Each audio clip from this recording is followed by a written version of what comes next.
Hi guys, আসসালামু আলাইকুম ইয়া রহমতুল্লাহি ওয়া বারাকাতুহু। কেমন আছো সবাই? আশা করি সবাই অনেক ভালো আছো। আলহামদুলিল্লাহ, তোমাদের তো আমি অনেক ভালো আছি।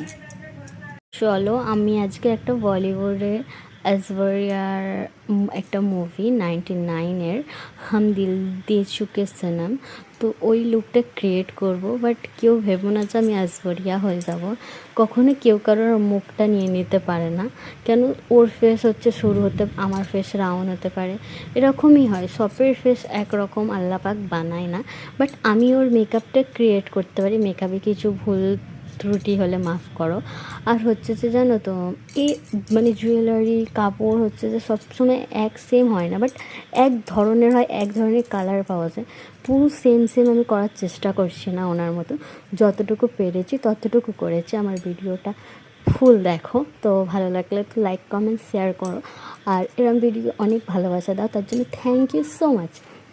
তো প্রথমে তো স্টেপ বাই স্টেপ আমি বেসটা করে নেব, মানে স্কিনটাকে ক্লিন করে নিয়ে আমি হচ্ছে যে একটা ময়শ্চারাইজ, যার কাছে যেটা আছে সেটাই লাগাবে। যে আমি ভাবি যে দামি জিনিসই ভালো হয় এরকম কোনো ব্যাপার না। তুমি যদি কম দামের জিনিস থেকে যদি উঠতে পারো না, তোমার হাতে সব কিছু ম্যাজিক একটা কাজ করবে। তো সবসময় ভাববে যে আমি কম দামের জিনিস নিয়ে কাজ করব, খারাপটা নিয়ে করবে। তবে খারাপটা যদি তুমি মানে ওপরে উঠে যাও না, তো ভালো দিলে তো তুমি ম্যাজিকই করে দেবে না। তো তার জন্য যে দামি প্রোডাক্ট কিনতে হবে এরকম কোনো ব্যাপার না। যেটা তোমার কাছে থাকে সেটা নিয়েই তুমি কাজটা করো। ওকে, তুমি যদি সব পারো ভালো, তো কম দামেরটাও নিয়ে পারবে।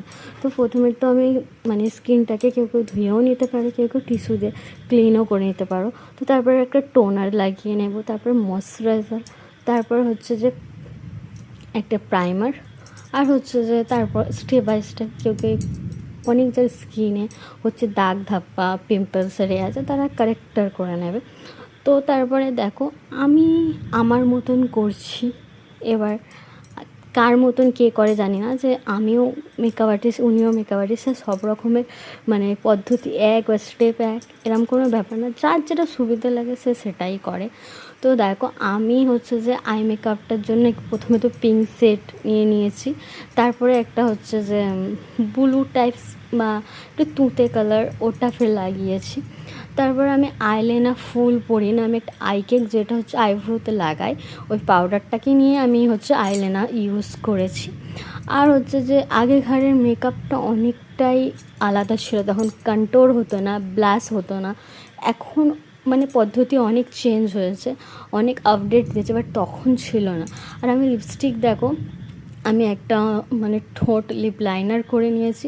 তারপর হচ্ছে যে আইশ্যাডো থেকে একটা কোনো হালকা পিঙ্ক শেড লাগিয়ে, তারপর একটা মানে স্টিল কালার সিমারি মানে দিয়ে নিয়েছি, ইয়েলো টাইপস।